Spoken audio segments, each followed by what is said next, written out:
Gaza itu karena memang beliau kerja di rumah sakit, tapi kan pemerintah Gaza nggak punya uang buat gaji dokter. Nah itu kita gaji dari Indonesia. Masya Allah. Jadi mereka kerja di rumah sakit di Gaza di Kamal Adwan, juga menikah dengan istrinya dokter juga. Nah itu kita gaji dari Indonesia gajinya. Gitu. Jadi kita support dari Indonesia. Kemudian kita amanahkan juga beberapa proyek, misalnya seperti renovasi rumah sakit. Karena kita ngeliat ada polanya nih. Jadi dari sisi misalnya analisa kebencanaan, kemudian juga analisa kesehatan. Bagaimana mempersiapkan mereka di masa damai supaya siap di masa perang.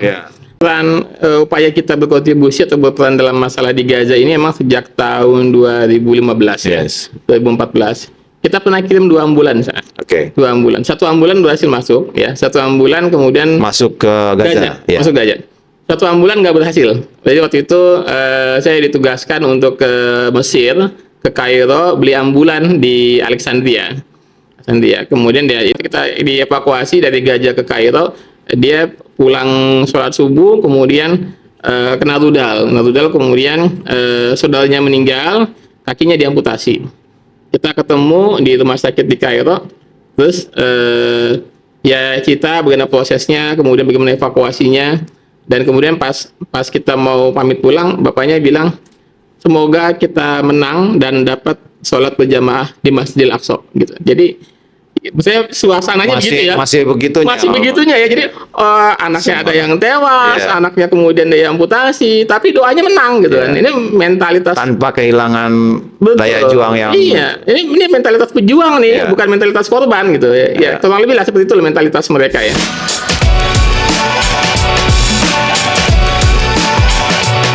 Baik, Assalamualaikum warahmatullahi wabarakatuh. Jumpa lagi dengan saya Dr. Kornadi di podcast Dr. Kornadi, bicara tentang seputar kesehatan dan topik-topik penting kehidupan. Alhamdulillah hari ini kita kehadiran tamu yang luar biasa, Dr. Ahmad Jamaluddin MKes, seorang dokter selain sebagai direktur juga sebagai seorang volunteer yang biasa terjun ke dunia konflik, daerah-daerah konflik bencana, dan baik dia bencana alam maupun peperangan ataupun masalah kebencanaan lainnya. Assalamualaikum Dr. Jamal. Waalaikumsalam warahmatullahi wabarakatuh. Dr. Ahmad Jamaluddin MKes alias dokter ganteng-ganteng.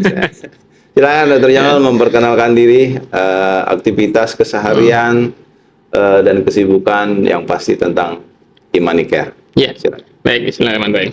Ya, panggilnya Jamal ya, karena kan walaupun nama panjangnya Ahmad Jamaluddin, kalau dokter kan sering jaga malam, jadi Jamal jaga malam gitu ya. Bukan Jamal Jamil ganteng. Bukan. Kadang-kadang teman-teman manggil saya James atau Jamie itu. James itu jaga masjid ya, alhamdulillah panjangannya bagus-bagus semua.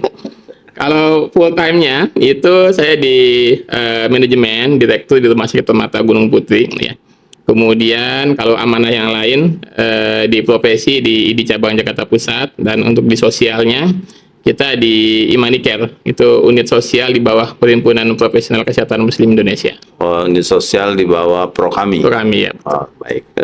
Dr. Jamal, bisa diceritakan tentang Imanicare itu sendiri apa, terus kontribusi ataupun aktivitas selama ini? Oke, baik. Jadi kalau Imanicare itu kita unit sosial, jadi dinaunginya oleh yayasan. Nah itu memang kegiatan kita itu pertama fokus pada pelayanan kesehatan yang sifatnya sosial. Ya seperti kita terlibat dalam penanggulangan bencana dalam aspek pelayanan sosialnya dan kesehatannya. Itu dari mulai waktu banjir bandang di Banten, ya gempa bumi di Sukabumi. Kemudian kita juga ke Palu waktu kejadian likuifaksi dan gempa di Palu ya. Dan alhamdulillah kita cukup banyak punya volunteer, cukup punya jaringan. Ada satu wilayah di Banten yang kita bantu sampai sekarang. Jadi waktu banjir bandang itu kemudian fasilitas semuanya lumpuh, kita jadikan seperti desa binaan gitu ya. Jadi fase emergensinya kita bantu, kemudian fase lanjutannya kita support ya, biar mereka mandiri juga. Kita buatkan pelatihan-pelatihan seperti pelatihan respon emergensi, kemudian pelayanan ambulan ya.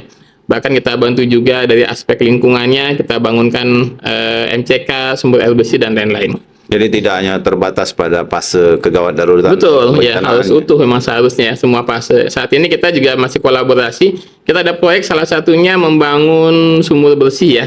Kalau di Banten atau Tangerang itu kan ada istilah apa tuh yang suka modal di kebon gitu kan. Nah itu salah satu concern kita tuh ya. Jadi kita kalau membangun sumber air bersih, bangun MCK, ada pesantren juga yang kekurangan air bersih, yaitu tepatnya di Desa Sajira, Lebak, Banten. Kita support. Nah itu untuk aspek lokal penanggulangan bencananya.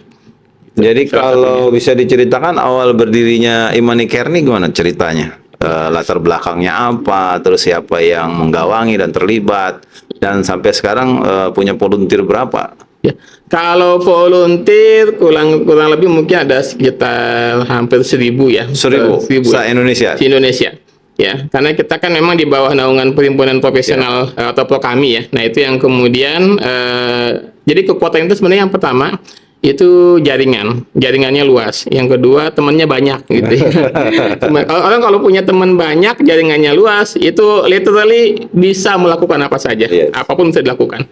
Nah, kalau kita kurang orang, ya kita punya teman yang bisa membantu. Kalau kita punya kekurangan, kita punya jaringan lembaga lain yang juga bisa saling support, gitu. Dan itu alhamdulillah dengan cara seperti itu kita bisa membangun dan memberikan pelayanan yang kontributif dan kolaboratif.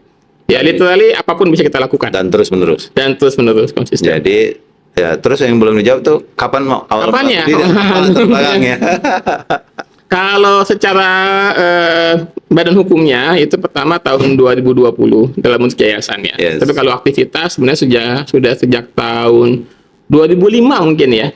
2005 kita kemudian membangun unit sosial ini ya.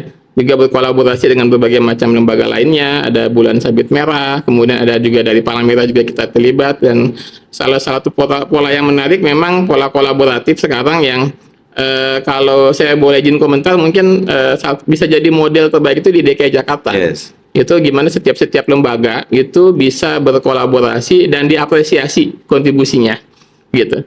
Nah, kemudian dengan di bawah POKAMI sebelumnya kita kemudian memantapkan diri untuk kemudian menjadikan suatu bentuk yayasan tahun 2020. Yayasan ya, 2020. 2020. Walaupun sebelumnya kalau kegiatan sih sudah sejak tahun 2005 sebenarnya. Jadi punya banyak volunteer dan pasti banyak teman. Jaringan.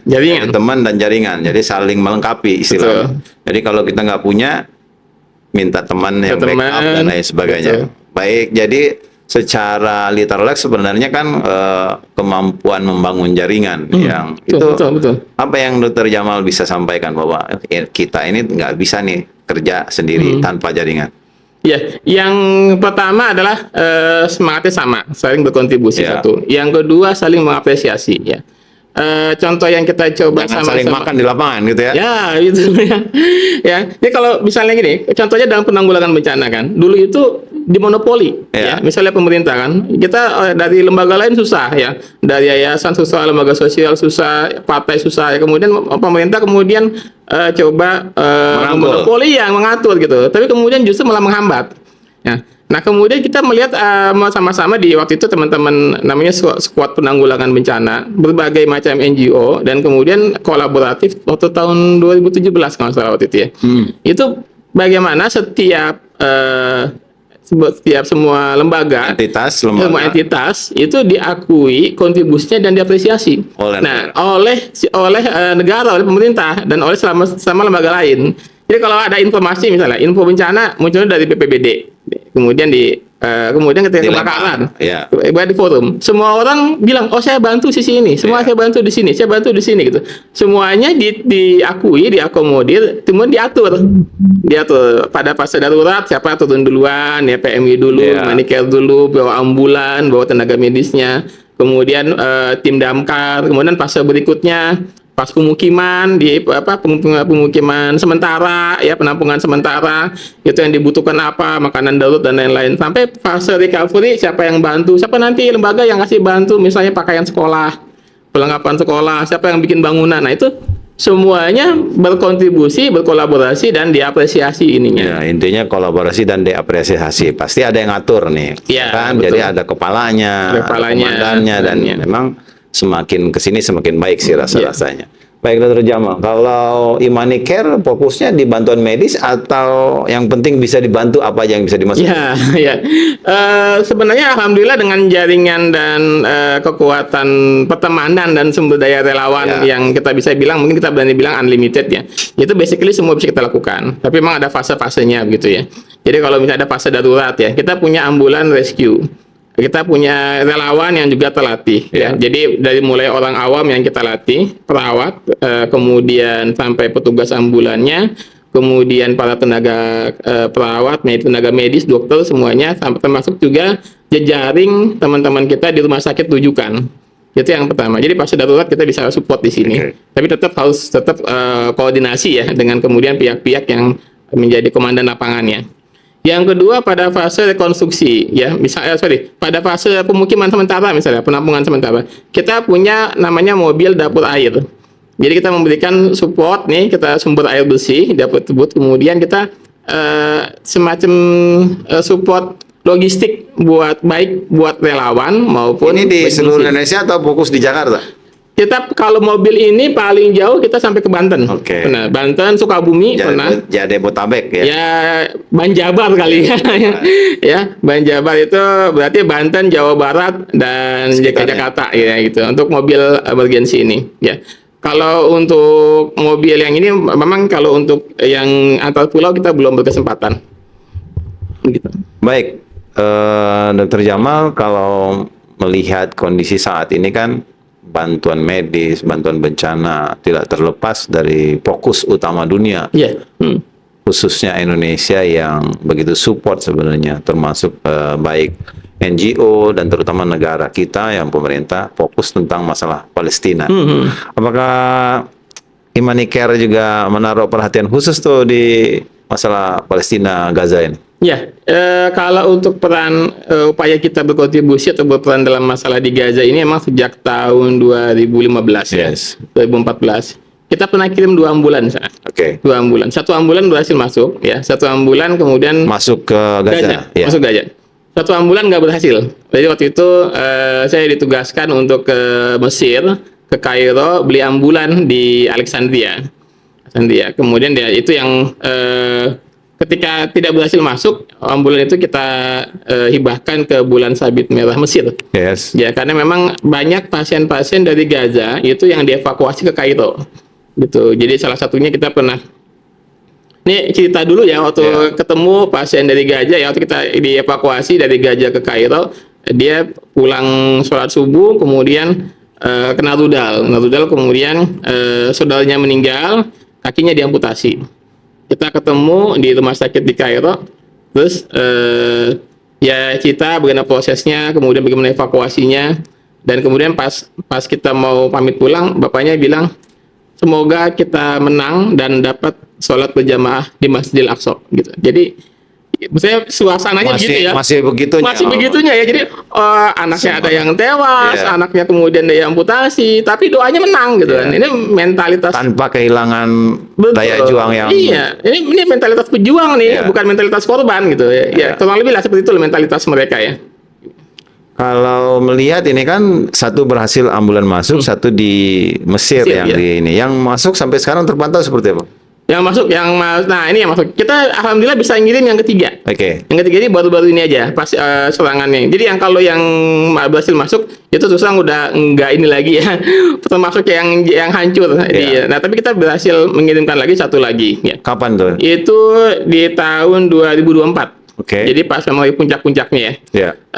Masuk kemudian tapi juga kita apa adanya. Jadi dari ambulan yang tidak bisa mengirimkan ambulan baru, ambulan di sana, bekas bekas kemudian dibeli, kita modifikasi dah. Jadi gini, alhamdulillah kita punya relawan di sana. Di sana relawan. Orang Indonesia atau orang Gaza? Orang Gaza yang kuliah di Indonesia. Oke.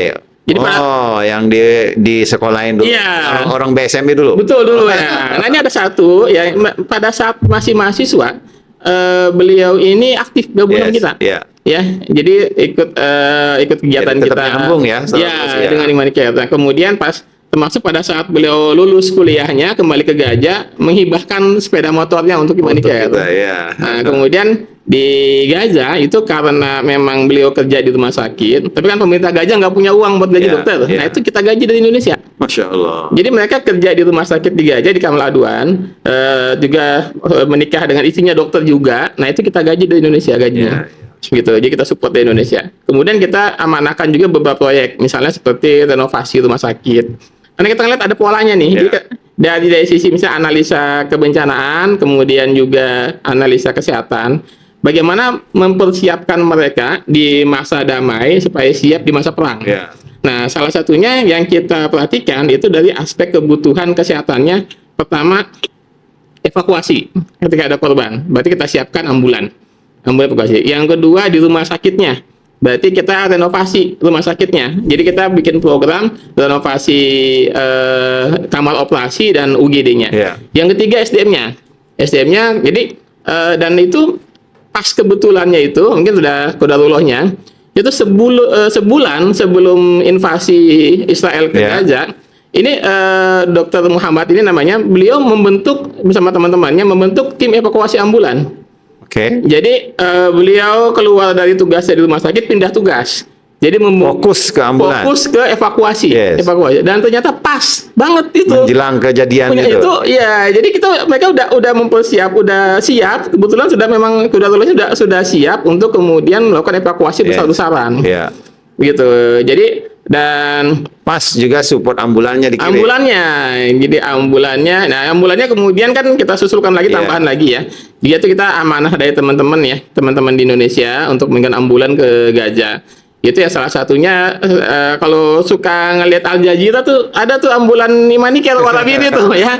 Dan disupport sama teman-teman dari Yayasan Alumni SMA 70. Masya Allah. Jadi alumni SMA 70 senang banget tuh namanya alumni SMA 70 ya. muncul di Al Jazeera, di ambulan, alhamdulillah gitu ya. Dia satu bentuk kontribusi yang diamanahkan ke Humanicare dan bisa dijalankan di Gaza.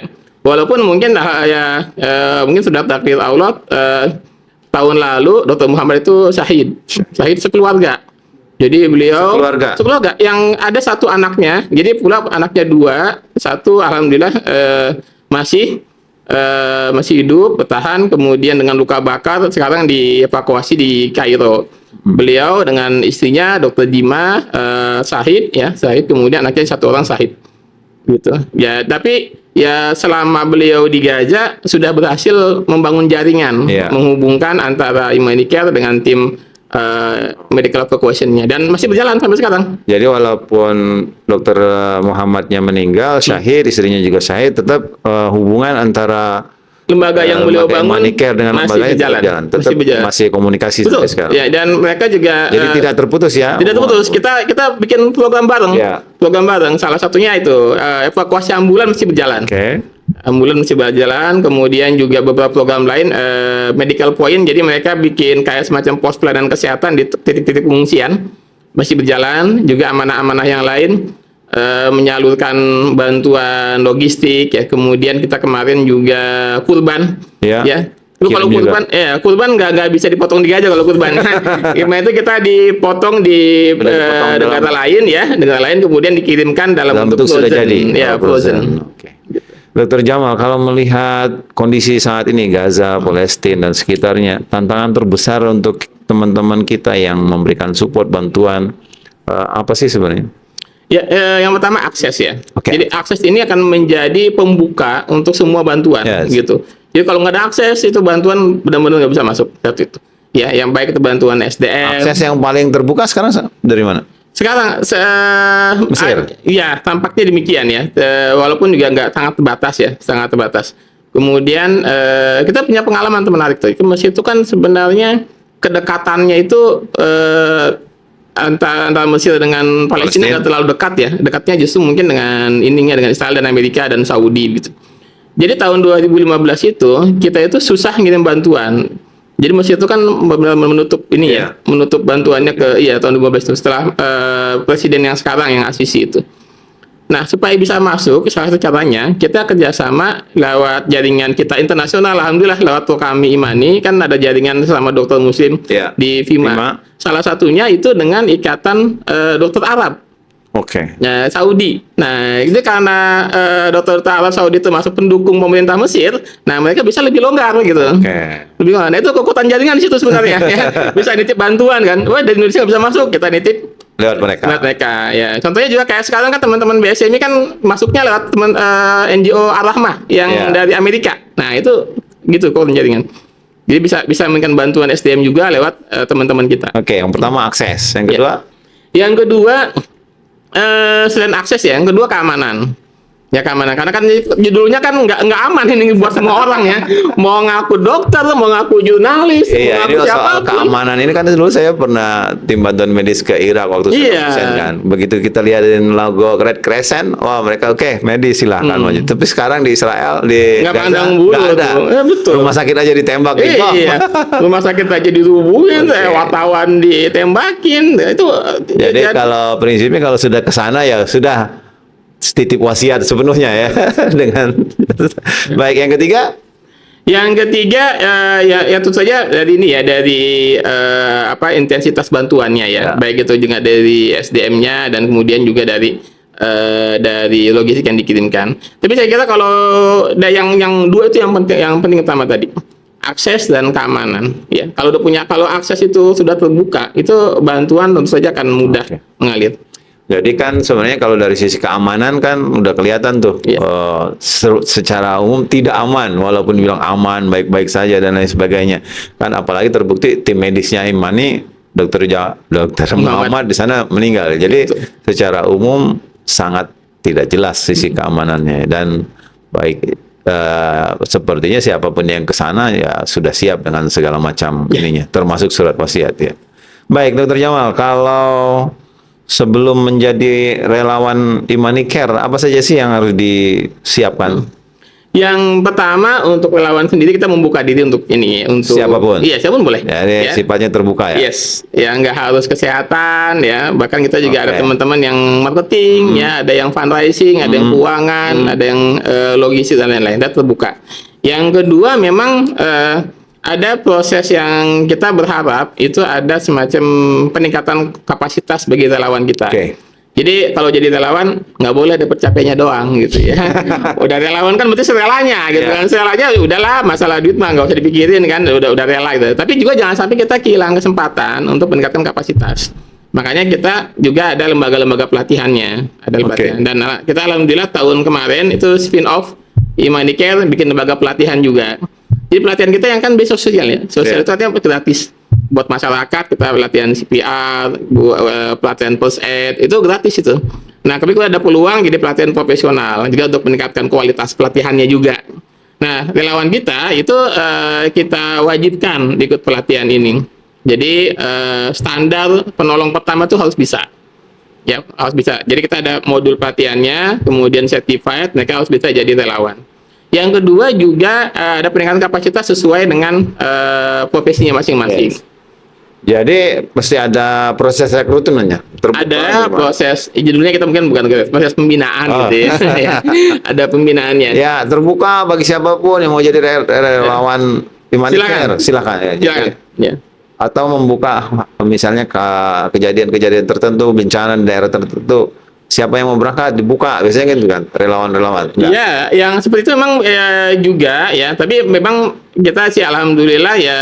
Oh enggak sampai membuka begitu karena Iya. unlimited ya. Ya terbuka. Jadi gini, selama ini alhamdulillah dari yang jaringan dan teman-teman kita itu sudah terpenuhi ya. Biasanya memang mereka paling dulu respon lah. Ya kadang-kadang memang ada yang butuh bantuan. Itu kan bagian dari kekuatan jaringan juga ya. Kita misalnya kita paling banyak itu ketika kita mau memperluas kegiatan di luar Pulau Jawa misalnya, atau di luar Banten, Jawa Barat, dan DKI Jakarta. Misalnya ada bencana yang cukup jauh ya, kita pernah mungkin buka jaringan ke Lombok, ke Palu ya, sampai ke Sulawesi. Kemudian juga ketika misalnya ada kegiatan agenda, salah satu kegiatan itu kan dari tenaga kesehatan yang di Imani itu coba berkontribusi buat teman-teman yang di lembaga sosial. Salah satunya di pelayanan ambulan. Ya. kan banyak tuh ambulan ya, dimiliki lembaga zakat, dimiliki masjid, ya. Tapi yang timnya Iya. standar apa enggak juga belum tahu ya. Belum tahu Oke. kompeten apa Iya. enggak ngerti Pokoknya nggak. bawa aja. Pokoknya bawa aja gitu kan. Ambulan juga isinya kadang-kadang ngerangkap mobil jenazah gitu kan. Gitu. Nah, itu salah satu concern kita tuh. Nah, kita coba berkontribusi nih sama teman-teman di lembaga sosial ya. Gimana kalau kita bikin pelatihan buat mereka gratis Oke. gitu. Baik, berarti sebelum menjadi relawan, pasti begitu sudah jadi menjaga semangatnya nih, menjaga semangat kerelawanannya. Ada nggak program khusus yang dilakukan oleh Imanicare untuk menjaga semangat kerelawanan ini? Ya kalau kita memang ya masih terus belajar ya bagaimana membina relawan. Ketika memang tantangannya di situ. Gitu. Jadi karena relawan pertama tadi serelanya. Kadang-kadang kalau lagi nggak rela ya nggak muncul gitu kan serelanya. Yang kedua variasinya banyak gitu. Oke. Ada yang misalnya semangatnya tinggi, ada yang semangatnya naik turun, ada yang mut-mutan. Ada yang ikut-ikutan. Ada yang ikut-ikutan, ya. Ada yang masih mahasiswa, belum mapan, ada yang udah jadi profesor, ada yang jadi konsultan, udah Oke. mapan banget, itu variasinya banyak. Nah, yang pertama memang hubungan terus dijaga. Ada proses upaya komunikasi terus-menerus ya, dijaga, informasi harus terus disampaikan. Yang kedua, kita mengapresiasi semua kontribusi. Oke. Artinya Apapun itu. apapun itu gitu. Jadi misalnya saya mau kirim bantuan nih, tapi saya nggak bisa ikut. Saya kirim duitnya aja deh. Nah, Oh, itu yang begitu kita tunggu. Itu relawan kita juga gitu. Ada yang sebaliknya gitu. Saya nggak punya duit nih, saya punya waktu. Nah, saya ikut bantu turun ya. Oke, demikian. Oke, Kalau- izin minum dulu ya, boleh ya? Oh iya. Nah, boleh. Semangat banget ngomongnya soalnya sampai selak gitu. Ya, ini cuma kopi ya? Ya. Kalau sambil Dokter Jamal minum nih, kalau itu kan biasanya ada relawan yang mau turun ke daerah konflik. Itu pembekalannya khusus tuh biasanya. Ada pembekalan kesiapan mental gitu. Selain ya teknis di lapangan dan lain sebagainya. Ada. Ya, seperti itu ya. Itu bagian dari pengingat-pengingat ya. Bagaimana meluruskan niat. Kemudian juga bagaimana kita kemudian, jadi ada aspek teknis memang yang kemudian perlu kita siapkan. Aspek teknis, aspek operasional. Ada aspek lain juga, misalnya persiapan mental, jadi kita ya meluruskan niat ya. Kemudian membangun semangat ya. Kemudian juga bagaimana di lapangan bisa menjaga attitude-nya ya. Yang penting juga kan ya, bawa nama organisasi gitu kan sebagai penolong itu, jaga attitude-nya ya. Kemudian ada aturan-aturannya yang kita sampaikan. Baik, pasti kan kalau dunia kerelawanan itu terutama di daerah konflik nih, yang tadi Dokter Jamal bilang menjaga attitude. Nah, sebagai seorang relawan profesional, relawan yang sudah lama turun di daerah seperti itu, pesan atau arahan dari Dokter Jamal untuk teman-teman yang turun begitu, bagaimana sih supaya mereka tetap menjaga etika, tetap menjaga itu, baik sesama relawan maupun kepada warga setempat yang ditolong dan lain sebagainya. Ya, ya ini bagian dari pola hubungan antar manusia yang Ya. sebenarnya ya tetap harus dijaga ya. Tapi memang butuh pembiasaan. Ya. Butuh kebiasaan, butuh kemudian harus apa kita bilangnya thoughtful gitu ya. Harus memang berpikir mendalam terhadap situasi yang ada. Gitu. Kadang-kadang kita suka kebablasan kalau di era bencana, kadang ngomongnya apa namanya, musibah, ujian dan lain-lain, itu perlu hati-hati tuh gitu tuh ya. Momennya harus Saat pas. orang sedang musibah ya. Momennya harus pas gitu ya. Ya ujiannya buat kita sebenarnya, ini kita diuji mau nolong apa enggak gitu kan. Ya tiap orang nggak bisa kemudian tahu-tahu kita hakimi, ini bukan hukuman ini lah, itu perlu hati-hati. Oh iya, lagi ada bencana ini hukuman nih karena banyak makanya maksiat. tobat, gitu. Gara-gara maksiat. Nah itu yang seperti itu juga perlu bagaimana ya berstrategi dan kemudian menjaga hubungan Iya, dan iya, lain-lain. iya. Hati-hati kalau ngomong ya. Iya. Baik, kalau prinsip kemanusiaan dari Imanicare apa? Kalau sampai ininya yang harus ditanamkan ke relawanannya.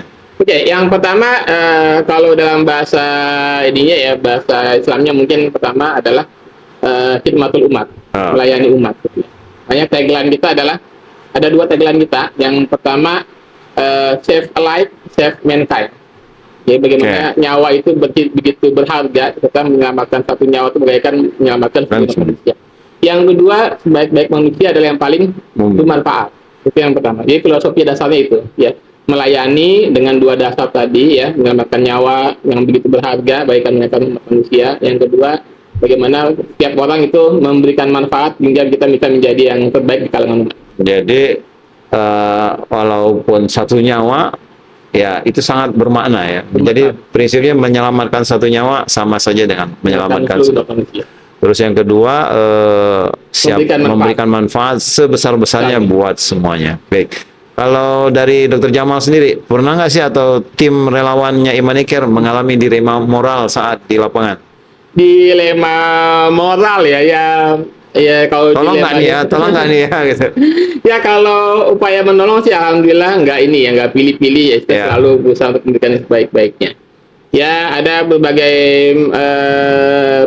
berbagai hal-hal teknis lah yang kemudian jadi yang prinsip sih alhamdulillah nggak sampai nggak ada ya. Cuma kalau yang teknis-teknisnya biasa ya. Baik, Dokter Jamal, ada nggak sih pengalaman yang paling membekas? Kan udah turun banyak nih daerah bencana A, bencana B, konflik A, konflik B. Dulu di Ambon turun juga nggak? Di Ambon saya bagian logistik ya. Iya kan Ambon itu masih mahasiswa, masih lucu-lucunya itu ya, belum konflik ya. Jadi dari mahasiswa udah turun kan ke daerah konflik, kan udah panjang kan. Ada nggak sih pengalaman yang membekas banget selama turun di daerah bencana dan konflik? Yang pertama mungkin ini kan banyak variasinya ya. Jadi yang paling membekas tadi kalau waktu saya ditugaskan ke Kairo beli ambulan untuk dikirim ke Gaza ya. Tidak sepenuhnya berhasil tugas itu karena satu masuk satu enggak. Tapi kemudian ya tadi ketemu dengan mentalitas orang Gaza, gimana ya itu tadi bayangkan. Walaupun terdesak tetap aja semangatnya menang. Iya, semangat pejuang gitu ya, bukan mentalitas orang korban gitu ya, tapi semangat pejuang. Satu. Yang kedua beberapa lokasi bencana memang kita melihat bagaimana saya ketemu relawan di Palu yang ibu dan kakaknya jadi korban. Iya.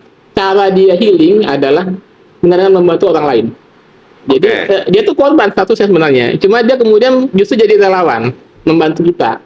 Ya, membantu kita memfasilitasi teman-teman yang minta bantuan ke Palu dan lain-lain. Itu yang kemudian bagaimana orang itu sebenarnya kita punya pilihan. Ketika kita menjadi korban, kita punya pilihan. Kita mau tetap jadi korban atau bangkit. Bangkit, ya bahkan membantu orang lain gitu. Ya. Itu pilihan kita. Dan itu nggak banyak yang sampai jadi seperti itu ya. Dokter Jamal, kalau pelajaran pribadi nih sebagai seorang relawan, apa sih pelajaran yang paling memberikan manfaat, pelajaran terbesar yang bisa diambil dari relawan kemanusiaan? Ya, yang pertama adalah berkontribusi itu bisa dilakukan di mana saja. Ya. Apapun yang bisa kita lakukan, bisa kita jadikan sebagai suatu bentuk kontribusi. Ya, tahun 2023 itu diajukan oleh teman-teman untuk jadi tenaga kesehatan teladan 2023, non pemerintah. Pertama kali waktu itu. Pertama kali ada kategori non pemerintah, gitu kan, biasanya dokter RSUD, dokter rumah sakit, pertama kali. Kemudian saya ketemu dengan teman-teman lain yang non pemerintah juga.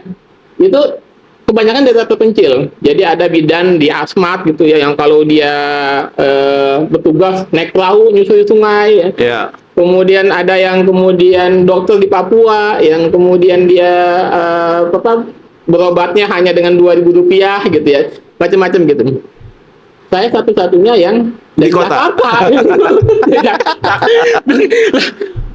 Ini keteladanan macam apa yang bisa diberikan gitu kan? Maksudnya kalau yang itu naik perahu ke Asmat, saya naik Gojek gitu kan. Ya itu kemudian teman-teman kemudian ketika saya diajukan itu ada satu hal yang lain, itu pertama adalah ini kerja kolaboratif gitu. Ini satu kerja kolaboratif. Jadi sebenarnya saya cuma leading doang gitu ya. Tapi kenapa kemudian kita bisa punya desa binaan di Lebak?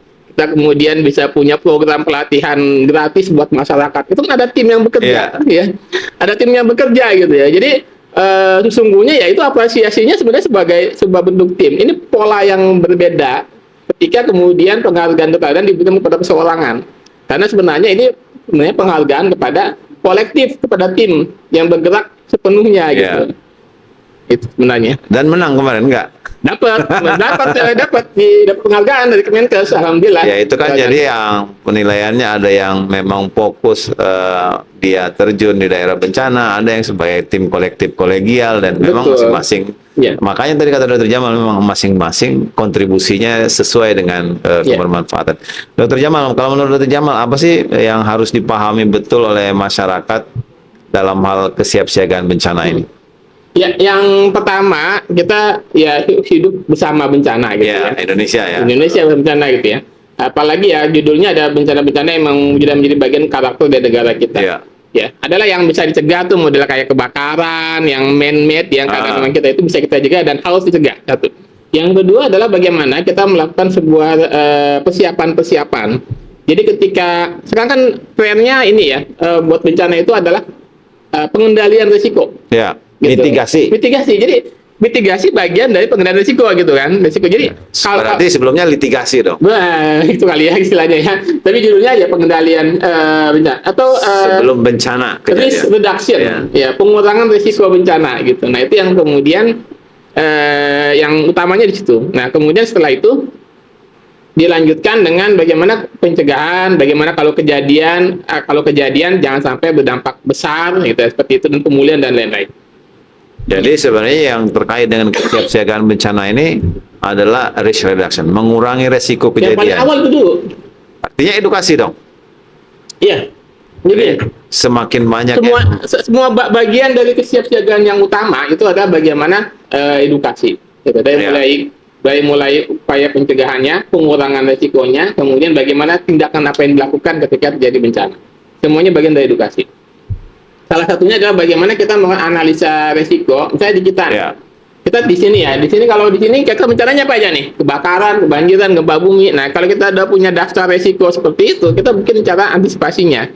Kalau kebakaran ada evakuasi, ada alat pemadam kebakaran. Kalau gempa bumi ada prosedurnya bagaimana, kemudian bagaimana evakuasinya, bagaimana pertolongan pertamanya. Itu bagian dari langkah-langkah yang kita siapkan berdasarkan analisa risiko. Jadi itu kan pasti kalau relawan kan bentuk relawan tim penanganan bencana dan lain sebagainya. Jadi otomatis masyarakat juga memang harus disiapkan ya. Jadi masyarakat dalam bentuk risk reduction, edukasi yang harus dimaksimalkan.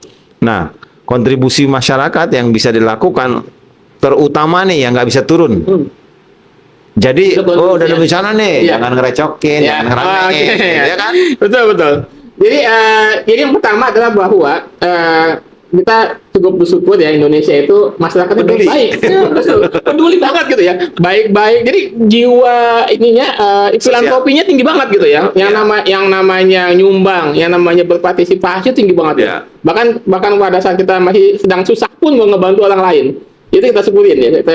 Kita syukuri, alhamdulillah. Nah, yang berikutnya adalah bagaimana semangat ini kemudian dikelola, di-manage supaya bisa kontributif dan produktif.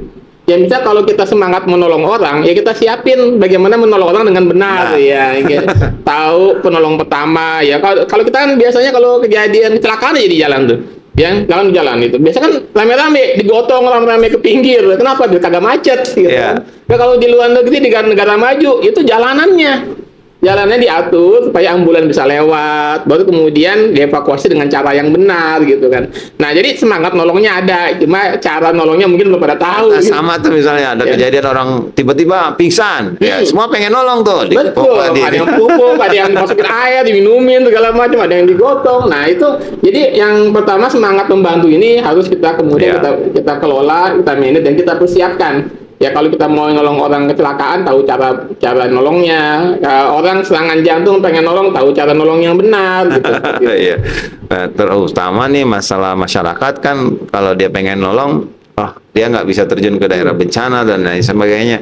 Wah, cara donasi gimana nih supaya ini kan donasi juga sensitif nih. Betul. Kalau menurut Dr. Jamal nih, donasi yang elegan, yang baik itu seperti apa tuh yang ini? Harus dikelola dengan benar. Ya. Jadi yang pertama kan ada dua aspek ya. Jadi kalau mau menolong itu memang yang pertama kita juga pastikan tepat sasaran. Yes. Sehingga perlu ada kredibilitas lembaganya. Ya. Misalnya dari legalitas lembaganya. Kemudian yang kedua juga kalau teman-teman mau menyalurkan zakat ya tentu saja ke lembaga zakat nasional. Karena undang-undangnya begitu. Ya. Seperti itu. Jadi kemudian kalau pada bantuan yang lain juga kita pastikan memang bentuknya sesuai yayasan dan lain-lain. Tapi itu dari segi yang kita amanahkan siapa. Yang kedua adalah bagaimana kita kemudian sebenarnya terlibat ya. Jadi kan kalau orang bilang musibah itu ujian. Iya. Ujian buat yang mendapatkan musibah, ujian buat yang nggak kena musibah juga. Nih diuji nih mau bantu apa enggak gitu kan. Nah kita memberikan bantuan gitu kan. Atau mau mengambil manfaatnya. Iya, mau ambil manfaat atau enggak Ya gitu. kayak COVID dulu kan ada yang ngambil yang jadi musibah ya, ada sisi lain untung juga banyak kan. Lebih banyak ya, atau bahkan dikorupsi gitu ya, korupsi COVID ada juga gitu kan, tempat-tempatnya lagi. Nah, yang kayak gitu ya bagian ujian dari kita ya gitu. Jadi ya tetap bagaimana kita memberikan bantuan dengan transparan ya, kemudian juga kontributif dan Iya. produktif. Baik, Dr. Jamal, ini mendekati akhir dari pembicaraan dan diskusi kita. Apa harapan Dr. Jamal selaku orang yang sudah lama turun di dunia medis, dunia bencana ini terhadap calon relawan kita di masa depan? Jadi yang pertama untuk teman-teman ya di masa depan, yang pertama adalah kita kan ada berbagai macam area untuk berkontribusi. Iya. Ya. Kontribusi bisa di mana aja dengan cara yang kemudian sesuai dengan kebutuhan dan kemampuan. Kalau kita melihat ruang lingkup medan yang kita hadapi, itu pertama kan ada teman-teman yang kemudian berkontribusi dalam bidang pelayanan publik Iya. misalnya.